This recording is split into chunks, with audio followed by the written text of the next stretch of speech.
Hey guys, we're out here going to the grocery store for our weekly grocery run. This shirt's looking weird. It's gonna bring you guys along here, and yeah, I'll show you guys what I get, what I've been eating. I haven't really touched on what my diet consists of, which is a pretty big part of what I'm doing here, along with the gym and exercising. I'll bring you guys along for the journey here and show you guys what I've been doing. Also, I will touch on why I've been making these videos, because overall the content that I want for this channel is not what I've been making right now. So my plan in the future, upcoming here in July, is going to be traveling and showing you guys what it's like solo traveling the world, basically.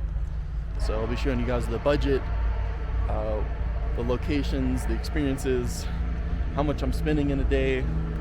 I'll do my best to break everything down so you guys can actually see what it costs and what it's like, what the experience is like, as someone that's just out there exploring the world on as little money as possible.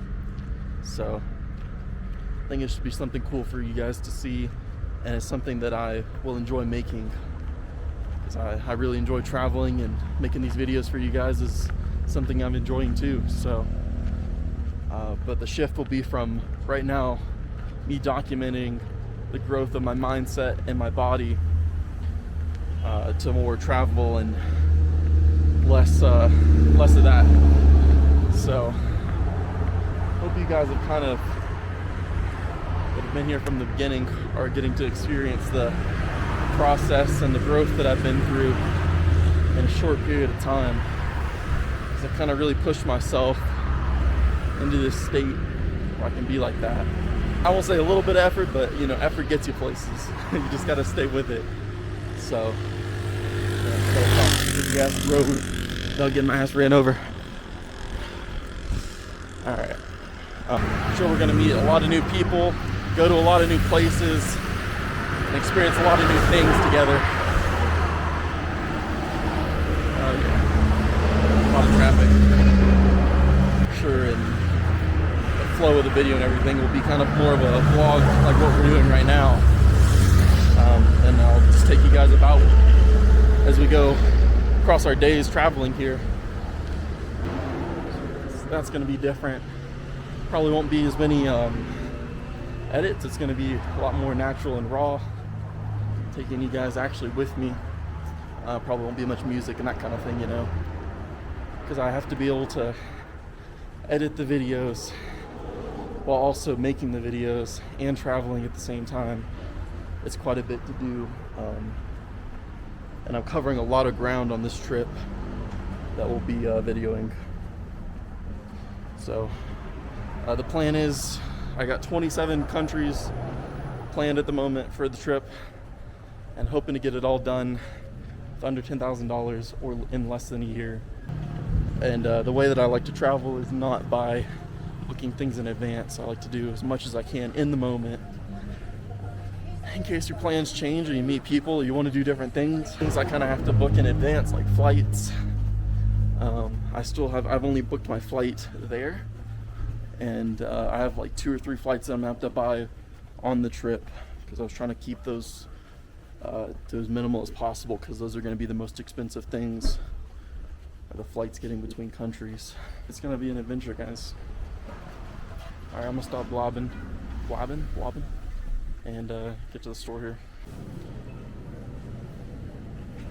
Bananas?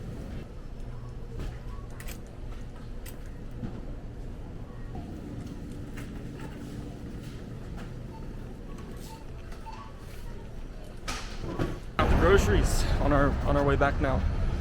Got about a 10-minute walk or so. Okay guys, we'll go over what we got here from the grocery store. So we got, first off, which is something you guys will find interesting here, Ecuador, the milk comes in bags, and also it's unrefrigerated, which is interesting. So I'll open this up and show you guys actually.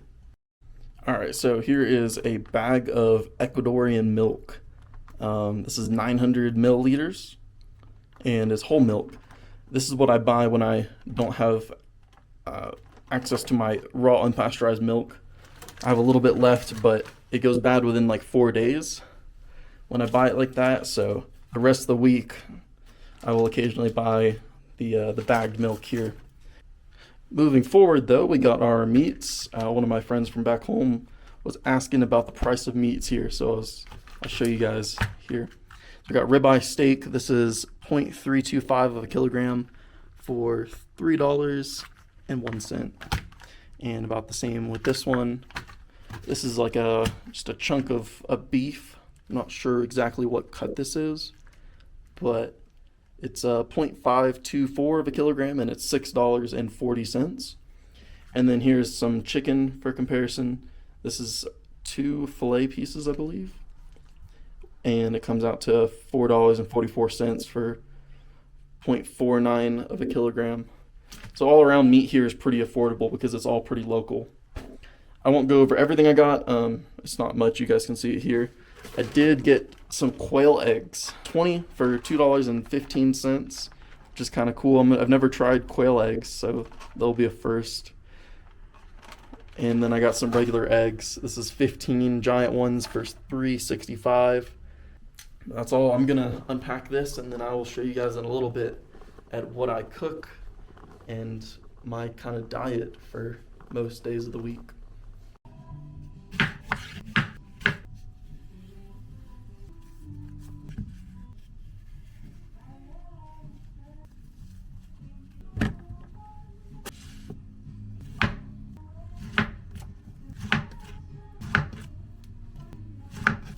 What I like to do here with my fruits that I buy is I usually just buy them and cut them up and freeze them, and I use them in smoothies primarily, or I'll just eat them.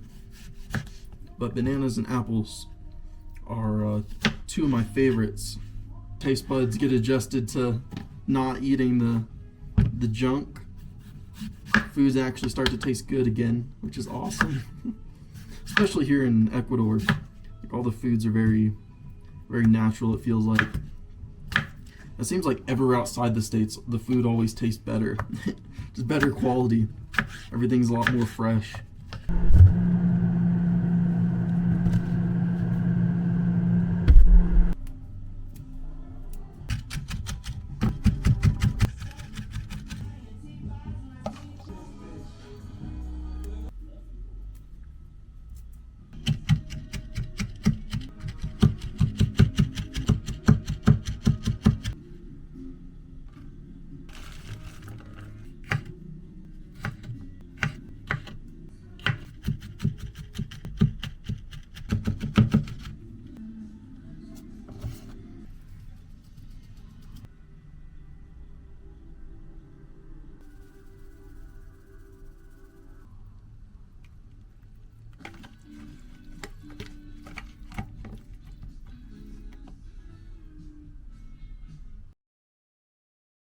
Just got back from the gym, guys.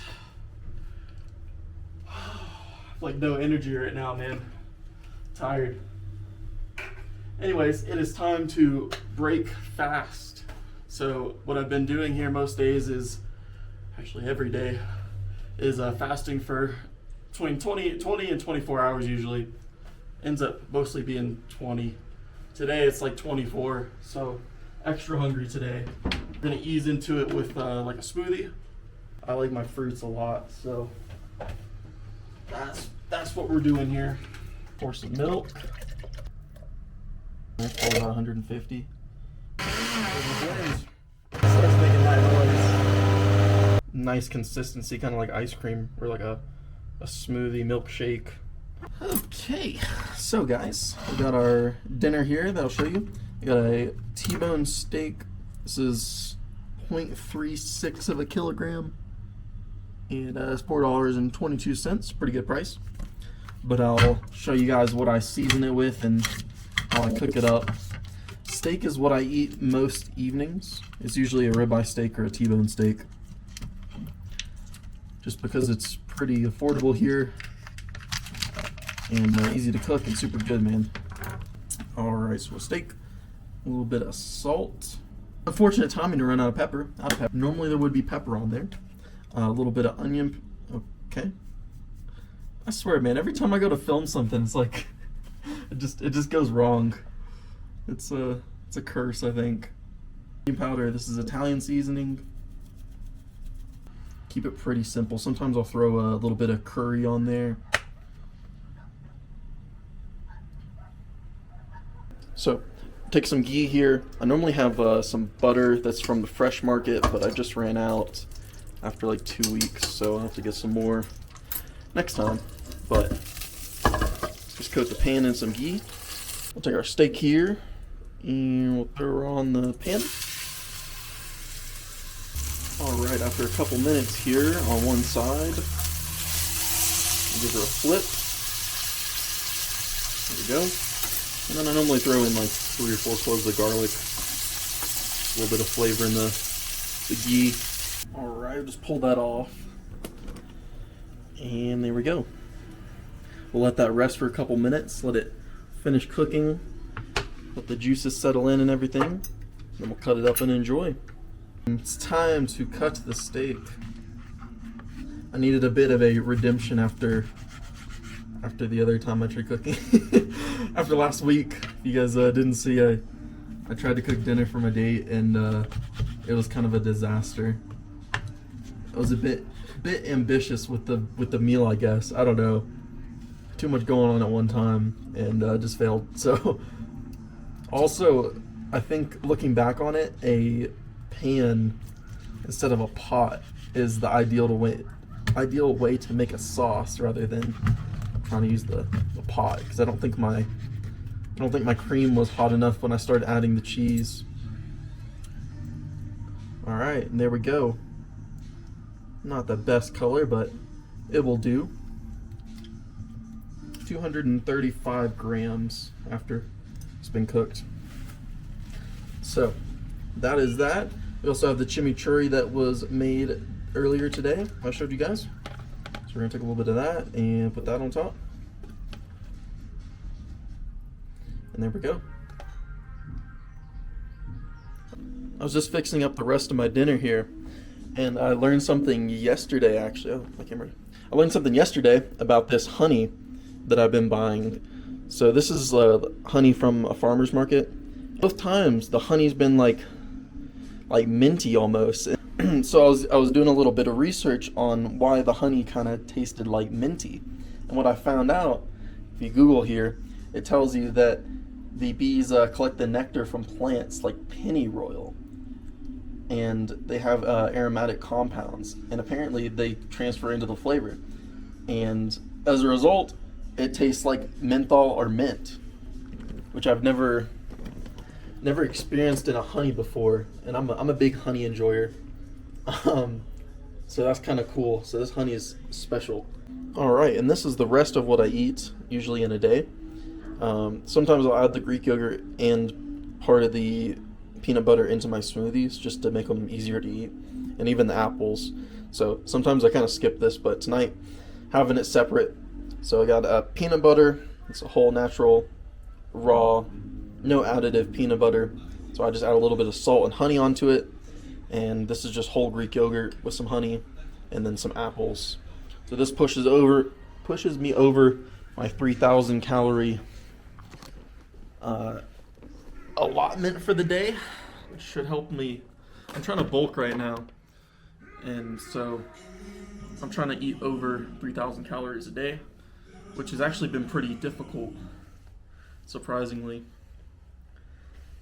So I'm already full right now. I don't really feel like eating anymore, but I gotta gain the weight. I'm up already 6 pounds, 7 pounds, so it works, but it takes a little bit of effort to get the remaining calories in.